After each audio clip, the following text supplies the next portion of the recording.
This is my 2014 BMW X1 that I only paid $1,000 off of Facebook Marketplace. It was listed as a mechanic special, which surprised me because I was able to drive it home that same day. Whoa! But of course, for $1,000, it ain't gonna be perfect. There was a check engine light, there was multiple fault codes. We spent hours fixing all the codes and replacing a bunch of old BMW hoses. After all that work, I thought the BMW was finally fixed. But after I got off of work, the car wouldn't start. At first, I figured it was just a dead battery, so I got a jump.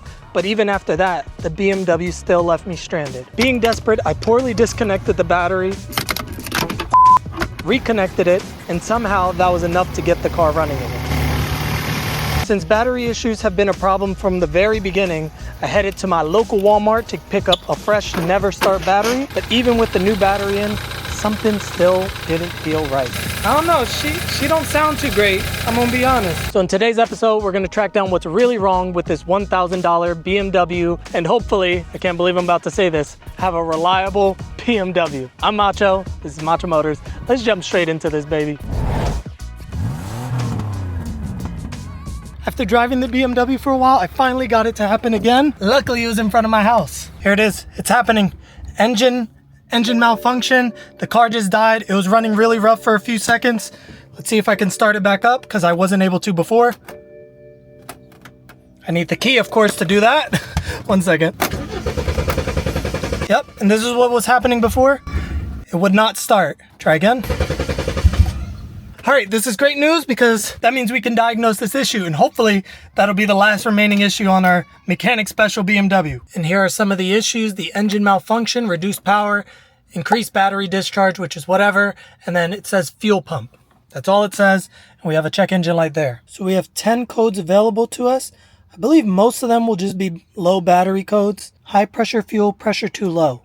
So briefly, just to summarize, here's the low pressure fuel pump value. That is staying constant at this 680 kPa. And then when we switch to the high pressure, this here was not jumping above 1. And that, for some reason, was causing no fuel to go into the injectors.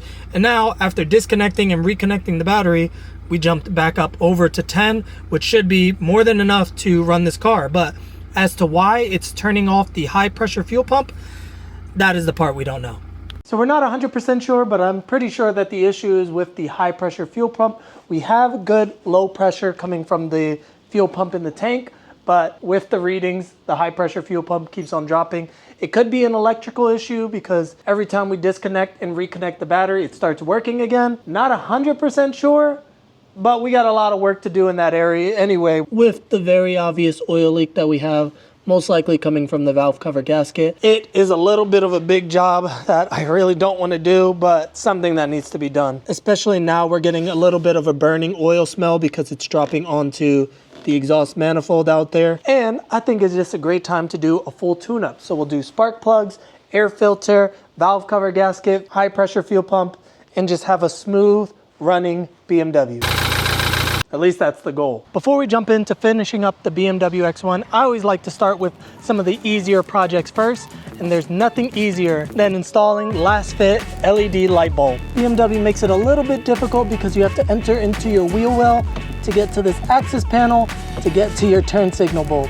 Give it a turn counterclockwise, and then from there, all you have to do is pull out your turn signal bulb. And with Lasfit's plug-and-play design, all you have to do is remove the old turn signal bulb and then pop in the new. Lasfit's plug-and-play design makes it super easy to replace or upgrade your turn signal bulb. No hyper flashing, no relays, no warning lights on the dash, just a nice, simple DIY plug-and-play design. Last step now is just putting back in the light bulb socket. Even on these super faded headlights, they brighten up your turn signal bulbs from this to this. Like this here is on faded headlights in the daylight, and a clear difference between the passenger side and the driver's side. And at night is where you really can soak in the difference of the old halogen turn signal bulbs and Lasfit's ultra bright LED turn signal bulbs. And here's the distance that the halogen bulb travels, and no comparison but the Lasfit LED turn signal bulbs. And Lasfit makes it super easy to find the correct bulb for your car. All you have to do is click that link in the description, enter your year, make, and model, and from there you'll get a plethora of options, whether it's headlight bulbs, turn signal bulbs, interior, reverse lights. They have some of the brightest and long-lasting LED bulbs to brighten up and make your car safer driving down the road. So be sure to click that link in the description, use my code that I'll put somewhere here on the screen, and as always, thank you Lasfit for sponsoring today's video. Now, first thing for working on any BMW is putting it in service mode, and that is pretty much taking the entire cowl out here. And that starts with taking off this cabin air filter.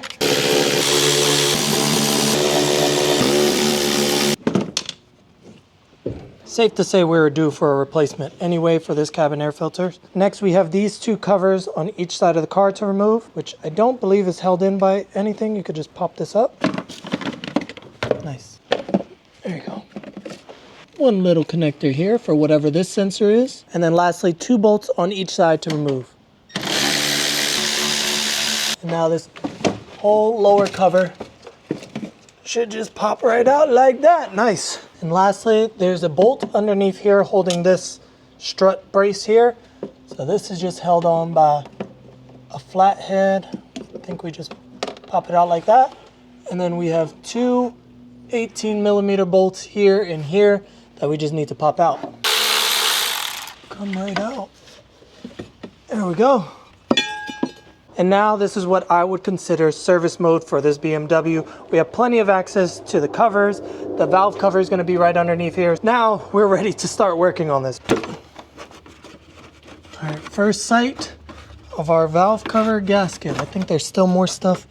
Oh, there's so much more stuff connected underneath here. It's a little bit overkill in my opinion. Did we break anything? It doesn't look like it. And here's another look at everything. Here is our high pressure fuel pump right here. It looks crusty, so I'm gonna assume that it's original. A lot of the times these plastic valve cover crack. I'm not sure what I'm gonna do, if I'm gonna just replace the gasket or replace the whole thing. Now it's time to start getting rid of all of these fuel lines and spark plugs and everything. So I'm gonna lock in, get it done while you guys sit back, relax, and enjoy. Starting with unplugging this connector, disconnecting the fuel rail, and removing the spark plug coils.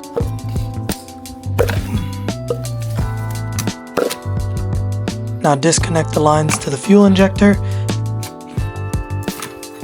and remove the fuel rail.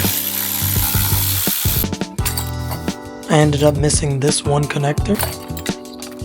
And there's 2 bolts back here just holding on tons of wiring and vacuum hoses leading to the valve cover. 2 ground wires here for the spark plugs. And now we're finally going for the root cause as to why we're doing all this work in the first place. And that's getting to this high pressure fuel pump. 2 bolts here, 1 connector here for the gas line, which we already removed the fuel rail here. Everything else we were doing was pretty much just to get better access for the valve cover gasket when we remove it. This is actually the reason why we're started this whole project in the first place. So we can remove this line here. And I spilled a whole bunch of fuel and spark plug well. We have 2 T30s here holding it on. Oops, I might have stripped that a little bit. That was an accident. I didn't mean to be trigger happy. I forgot one more line holding this on. Come on. Now first look at the high pressure fuel pump. I don't know what I'm looking at, but it looks like something. Quick little side by side. Everything matches up. I don't really see what's wrong with the old one. I don't really know how to check it, but just throwing in parts has been working out. But before we do that, we still have a whole valve cover gasket to get. Let's finish up that job before we finish up that high pressure fuel pump. Starting with removing the hose that we've removed like 10 times already.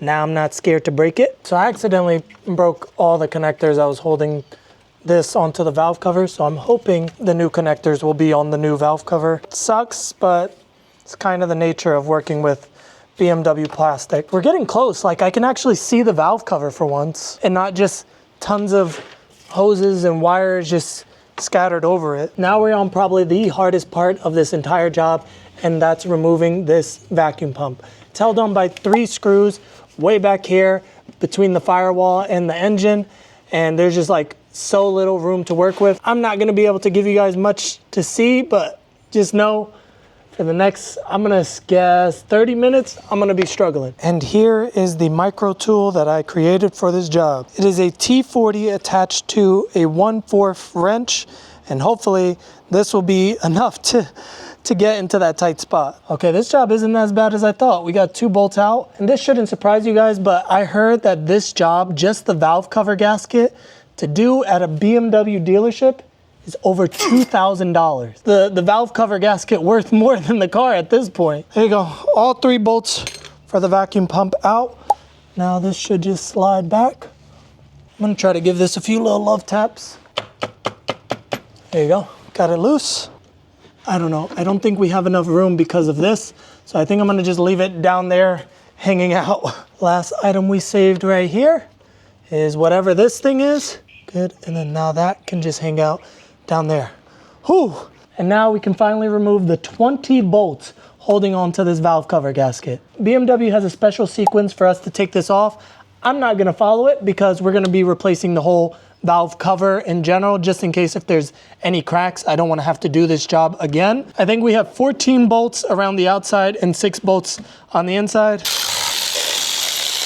I loosened all 20 bolts that were attached to the valve cover and also removed this because I didn't realize that this was still attached. Now, she's just really stuck on there. So, a little shake and a shimmy.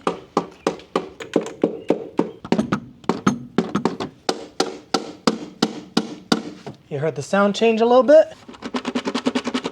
First look at the actual engine. Have they been keeping up with the oil change? Have they been letting this car rot? We're about to see that all right now. And valve cover out. First green flag is there is no sludge on the back of this valve cover, which is super good. Seemed like they were keeping up with the oil change, but you can see how flat it is down here and here. And this is where most of our seepage was coming from. One of the biggest failure points for these N20 engines is the timing chain. Unfortunately, a lot of the timing components fail, and then you pretty much have a totaled engine. Do we have a very loose chain? Oh no, this is nice and tight. All the guides still look good. It looks like it might have been changed at one point, but I'm feeling like this is loose. I don't think it should be moving that much. The bolts feel tight.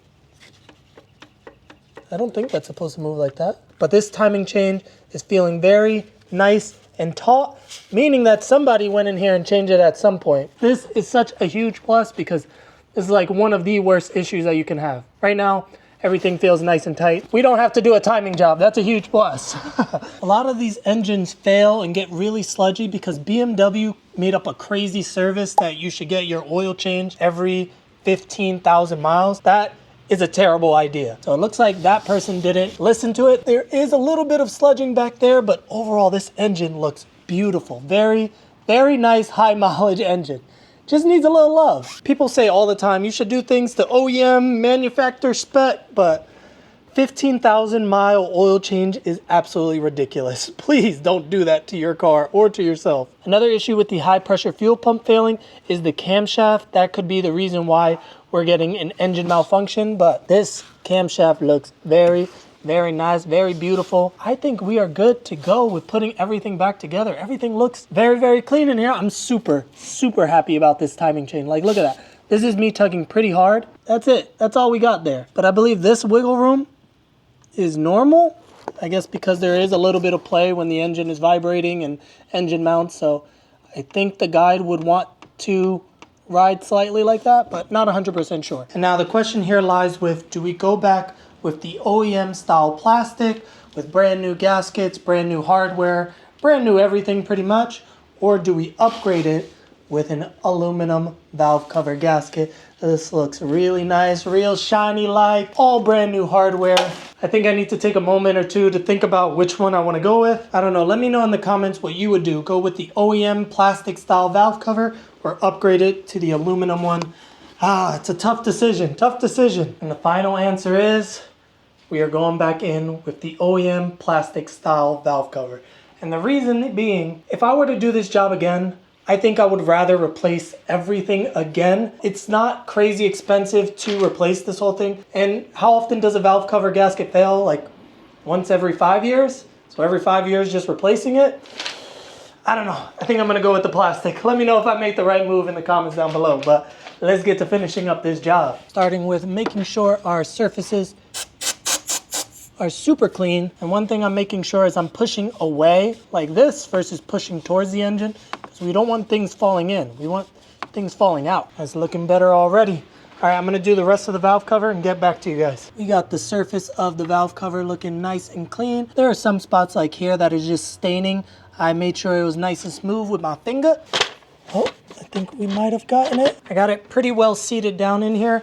Now, like I said before, there is a torque sequence. I didn't care about releasing it because we're replacing the valve cover, so it doesn't really matter. For putting it on, it does matter. I'm gonna follow that now. I have a screenshot on my phone.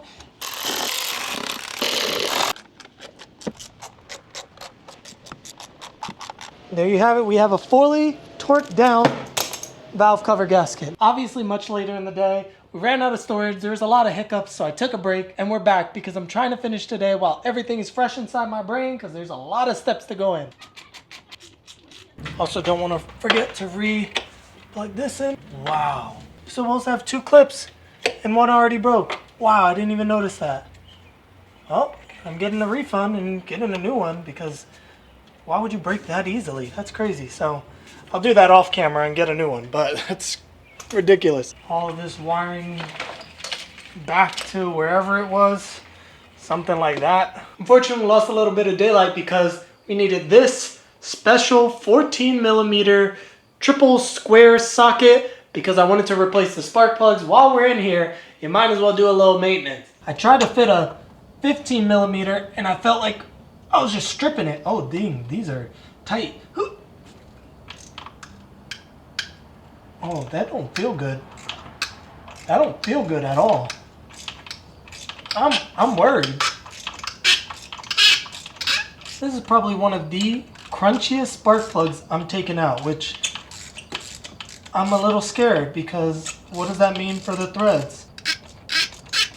Threads look fine. The spark plug looks fine. It looks like it was changed out at some point. It's just strange as to why it was such a struggle to take out. With all 4 spark plugs out, which was harder than expected, they all seem fine. It's just the ends of them were all very rusty and hard to take out for some reason. So a little worried about putting new ones in. Of course, we're going back in with some beautiful Bosch spark plugs. And I thought while we're here, we might as well borescope, see what's going on inside the engine. Going into the belly of the beast. Well, that's a lot of crud that came off of the spark plugs. Thread looks a little crazy. We're gonna just keep going and try to ignore that. And we're in. Wow, that is super clean. Super, super clean. Looks like they kept up with their oil changes for sure. Another one. Super, super clean, not crazy amounts of carbon buildup. Third one, look at all this rust that came off of the spark plugs. I'm so confused. Why did the threads get so rusty? Another very beautiful piston. No crazy scoring damage. And we can't see the walls for some reason because of the angle. And here's the last one. All very beautiful cylinders, pistons. And this is a 162,000 mile BMW engine. The more I'm digging into the car, the happier I'm getting.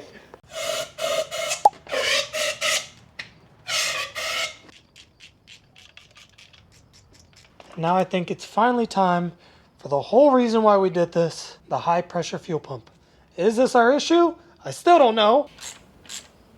And it's starting to get pretty late, so I think that's where I'm gonna end it off here for today. Pick up finishing this all up tomorrow. The next day. We woke up bright and early. I got a fully charged battery.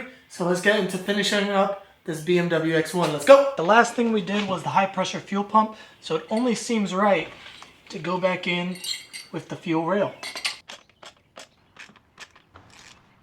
This is such a good feeling seeing our little bolt pile start to disintegrate. That means we're almost done. That took a little longer than I care to admit, but we got all of the hoses connected properly. Next, we got to run wires back behind here some way, underneath here, clip it on some way, somehow. Can't see them, but there's little hooks that help to hold everything on. That's looking pretty darn good to me. And next we have this clip, which I have no idea where it goes. So unfortunately, I'm not going to be able to finish this install because we got the wrong high pressure fuel pump.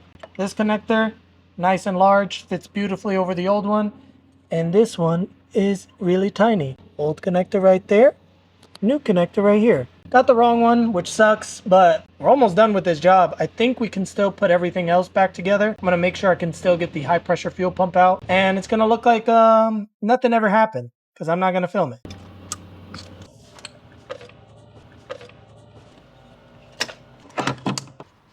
Looks like I have everything put back together.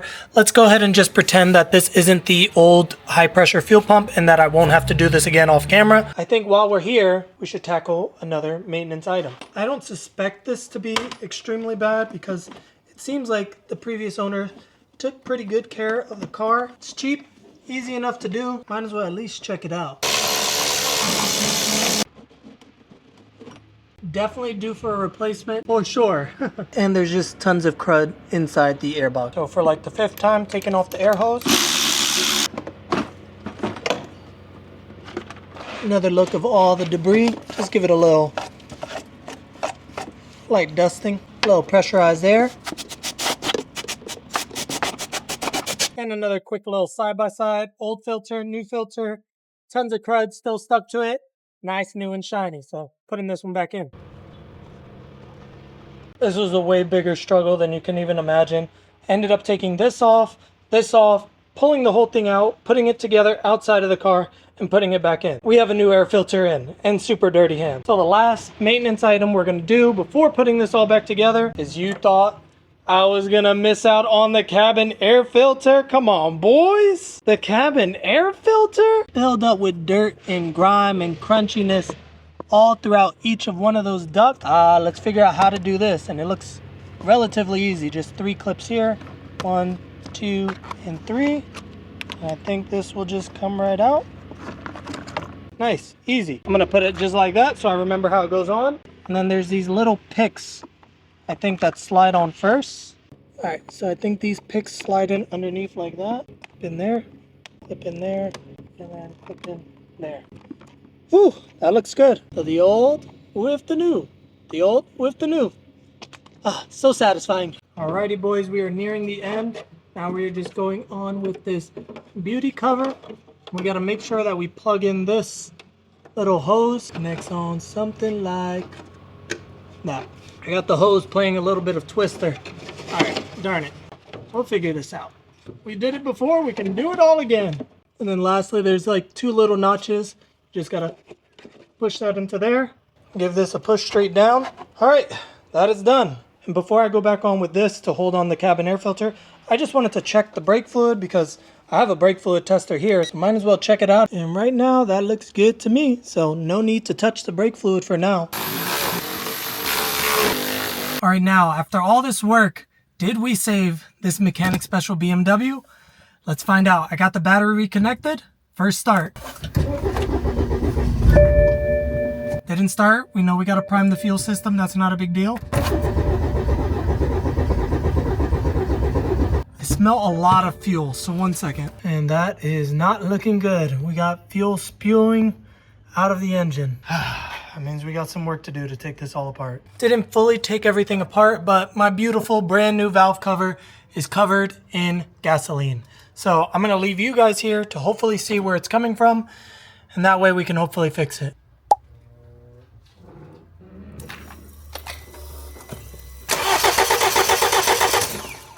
I did not know we had that huge of a fuel leak, so I'm pretty sure it's coming out of the main line. Oh yeah, that's pretty obvious. That is coming from the main line. All right. All right, that makes it easy. I forgot I loosened this when I was reinstalling the old high pressure fuel pump. So let me just double check everything while I'm here, so we don't want more fuel than we need to just spraying everywhere. Pretty sure I double checked all the connections, but I'm gonna try again.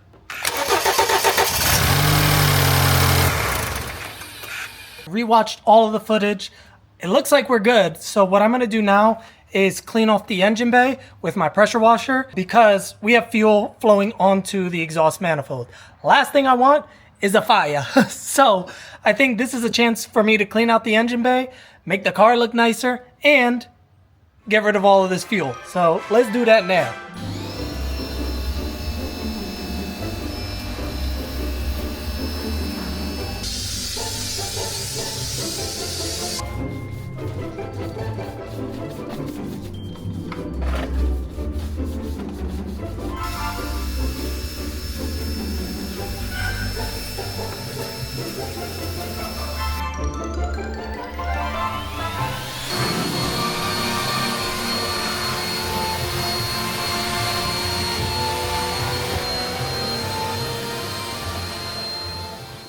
As you can see, the pressure washing did a good job getting most of that fuel out of the engine bay. Say what you want about my methods, but this is a clean looking engine bay. So now we're gonna start it up, let it run for a while. We're gonna wait here just to make sure there's no fires about to happen.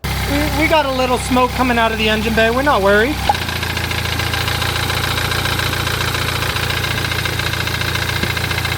I don't know, she don't sound too great, I'm gonna be honest. All right, seems like the car is idling a little bit better. Let's take it for a drive. We should have like at least 10 more horsepower with the new cabin air filter, new spark plugs. Actually feels a little slower. Oh no, it feels good. I was a little worried for a second. This car is feeling smooth. We did so much work to it. Like at this point, it has to feel good, right? I wanna go back to one thing that I mentioned earlier, and that is the high pressure fuel pump. Let's go ahead and just pretend that this isn't the old high pressure fuel pump. I never ended up replacing it. And after a week of driving, we've had no check engine lights, no fueling issues, it's driving great, turbo spools, literally none.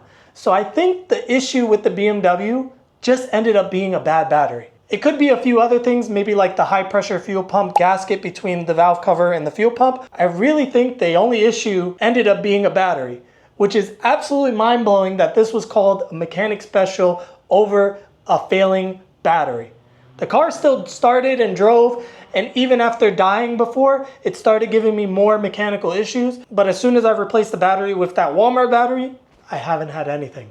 It's been driving great, and I'm literally driving it every single day. So now let's jump into figuring out exactly how much we've spent so far fixing up our mechanic special BMW. So as you know, we spent $1,000 on the car itself, and after the first video, we spent $113. And after this video and spending way more money and fixing way more issues, we spent a total of $246. Now I will say in part 3, we spent way more money than both of these combined on the issues that we found, but the overall cost is $1,359. I hope you guys stay tuned for next week's video where we completely finish up the BMW X1. So if you're enjoying this mini series, I highly appreciate if you subscribe, hit that like button, and comment your thoughts on this journey so far. And as always, I'll catch you next time. Peace!